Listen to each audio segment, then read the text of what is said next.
존경하는 국민 여러분, 당원 동지 여러분, 저는 국민의힘의 전열을 재정비하고 젊고 강한 보수로 바꾸기 위해 당대표 선거에 출마합니다. 많은 국민들이 국민의힘에 등을 돌렸습니다. 당원들도 이대로는 안 된다고 하십니다. 갈등과 무기력이라는 악순환에 빠져 있습니다. 국민이 바라는 것은 명확합니다. 야당의 역할을 확실히 해라. 그러기 위해서 국민의 힘부터 바뀌어야 한다는 것입니다. 보수가 이대로 무너지면 대한민국도 바로 설 수 없습니다. 편향된 이념이 정책을 좀먹으면 관세 협상, 부동산 정책, 청년 대책도 제대로 실행될 리 없습니다. 우리는 함께 또 다시 일어나 보수를 현대화해야 합니다.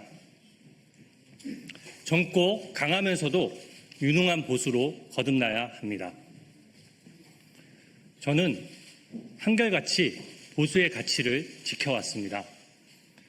박근혜 대통령 탄핵 국면에서 모두가 등을 돌릴 때에도 저는 청와대에 끝까지 남아 맡은 바 소임을 다했습니다. 문재인 대통령 지지율이 70%를 넘을 정권 2년 차에도 저는 환경부 블랙리스트 사건을 원칙대로 수사했습니다. 그때도 지금처럼 온갖 협박과 공격에 시달렸지만 권력의 눈치를 본 적이 없습니다. 어떤 외압에도 굴하지 않았습니다. 정권의 비리를 밝혀낸 대가로 자천됐지만 미련 없이 직을 던졌습니다. 변호사 시절 문재인 정부가 검언 유착 프레임으로 언론사를 공격하며 폭주할 때 저는 불이익을 무릅쓰고 약자인 기자 편에 서서 언론 자유를 위해 함께 싸웠습니다. 저는 위기에 강하고 싸울 줄 압니다. 늘 최전선에서 민주당의 폭주와 이재명의 방탄에 맞서왔습니다. 묵묵히 국민만 보고 이재명 정부의 여러 난맥상도 지적해왔습니다.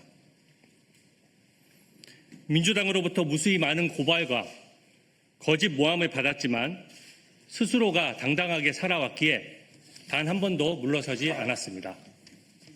이런 한결같은 강인함만이 보수를 재건할 수 있다고 생각합니다.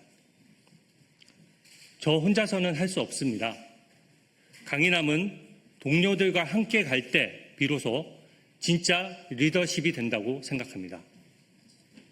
그동안 저는 우리 당 누구의 요청에도 흔쾌히 힘을 보태왔습니다.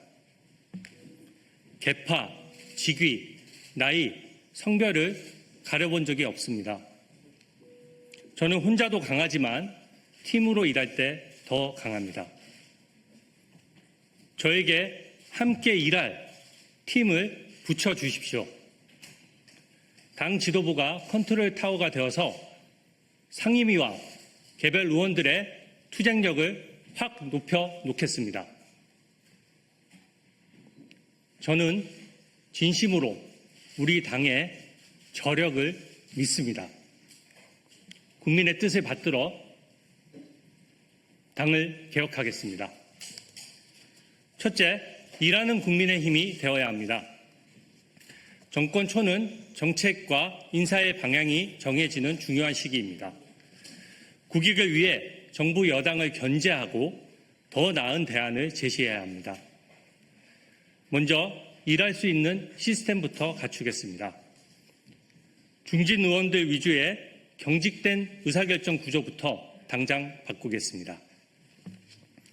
제가 당대표가 되면 초선 의원들을 대거 기용해 전면에 내세우겠습니다.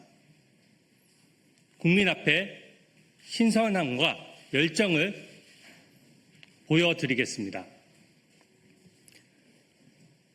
보좌진과 당직자들을 눈에 띌 정도로 확실하게 중용하겠습니다.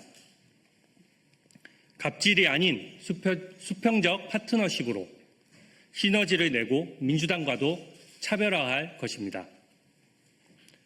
남탓 공방으로 분열할 것이 아니라 새 일꾼을 발굴하는 것, 이것이야말로 진정한 인적 쇄신이라고 생각합니다.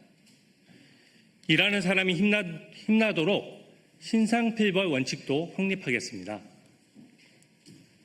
제가 당대표가 된 후 일어나는 해당 행위에 대해서는 그 누구보다 단호하게 대처해서 기강을 잡겠습니다. 둘째, 민주당과 차별화된 정책으로 대한민국 미래를 지키겠습니다. 특히 청년 대책과 지방 균형 발전에 집중하겠습니다. 청년에게 빚을 떠넘기는 데 급급한 민주당은 절대 못할 일이기에 우리 국민의힘이 해야 합니다.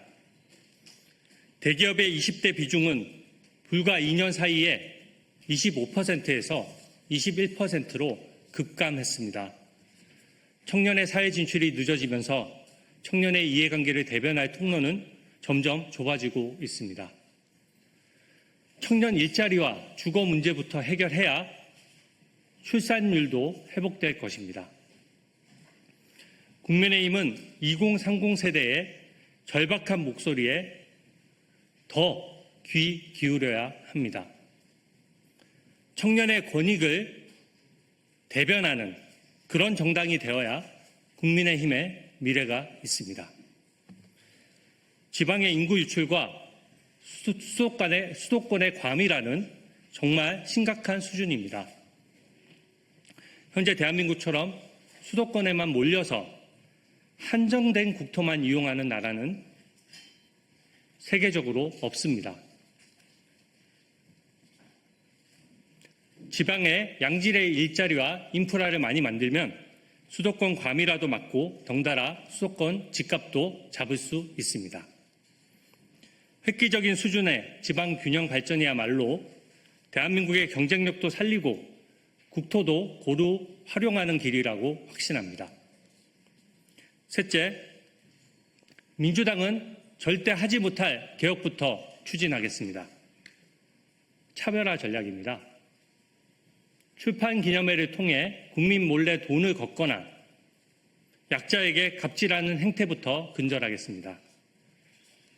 어제 강선우 의원이 여론에 떠밀려 물러났지만 끝내 상처 입은 보좌진들에 대한 진심 어린 사과는 없었습니다. 구조화된 갑질을 없애야 합니다. 권력자라고 해서 법 앞에 특혜를 보거나 방탄하지 못하도록 하겠습니다. 민주당은 요상한 TF까지 만들어서 이재명 대통령의 대북 송금 재판 등을 공소 취소하려고 길을 쓰고 있습니다. 국민과 함께 제가 막겠습니다. 이념에 치우친 친중 친북 정책으로 인해 대한민국 국민이 오히려 역차별 당하는 일이 없도록 하겠습니다. 외국인이 우리 국민의 세금을 부당하게 빼먹을 수 없도록 각종 제도를 패키지로 손볼 것입니다. 넷째, 잘못된 과거와의 단절은 필수입니다. 계엄을 옹호하거나 전직 대통령의 복귀를 주장하는 것은 우리 당의 확장성을 스스로 가두는 것입니다. 과거에 얽매일수록 선거 패배는 반복될 수밖에 없는 구조입니다. 당과 윤 전 대통령 모두에게 도움이 되지 않습니다. 윤 전 대통령도 그 사실을 알기에 당에 부담을 주지 않고자 자진 탈당을 했던 것입니다. 전직 대통령이나 현직 대통령이나 법 앞에서는 누구나 평등합니다. 절차의 적법성은 보장받되 특권은 누릴 수 없고 마음에 들지 않는 결과도 수용해야 합니다. 이것이 국민의힘이 민주당과 본질적으로 다른 부분입니다. 우리는 여당으로서 역할을 제대로 하지 못해 정권을 잃었고 대선에서 패배했습니다. 과거에 책임 있는 분들이 당을 앞장서서 이끌 수는 없다고 생각합니다. 당을 위해서 묵묵히 헌신하면서 백의종군하는 시간이 필요합니다. 그렇다고 해서 인적 청산만을 강조한 나머지 당이 쪼개지거나 개헌 저지선을 위협해서는 안 됩니다. 정치는 현실입니다. 개혁은 민주당의 독재를 막고 국민의 자유를 지키기 위한 수단이어야 합니다. 이재명 정부와 민주당은 거대 권력에 취해서 야당 없는 독재 국가, 대통령 재판의 공소 취소, 사법체계의 장악과 대통령 연임까지 꿈꾸고 있는 실정입니다. 자기들이 고른 특검으로 내란과 외환 프레임을 마구 더 씌워 국민의힘을 해산하겠다고 합니다. 민주파출소를 만들어서 평범한 국민들의 SNS 활동까지 고발하고 수사기관은 권력자가 아닌 국민을 수사하고 있습니다. 이런 민주당의 폭주 상황에서 개헌 저지선까지 무너뜨리는 것은 역사에 죄를 짓는 것입니다. 저는 민주당에게 독재 방탄의 꿈은 빨리 깨시라고 당당히 말씀드립니다. 제가 가장 앞장서서 우리 당과 국민의 자유를 지키겠습니다. 저는 진심으로 대한민국과 우리 당이 걱정되어 나왔습니다. 나라 걱정에 밤잠이 안 온다는 분들이 많습니다. 저는 국민의 눈높이를 금과 옥조로 새기고 당원들과 함께 뜻을 모으면 해낼 수 있다고 판단했습니다. 사랑하는 우리 당을 반드시 재건하고 젊고 강한 대표가 되겠습니다. 보수 정치에 젊은 새바람을 불어넣고 세대 교체를 이루겠습니다. 경청해 주셔서 감사합니다.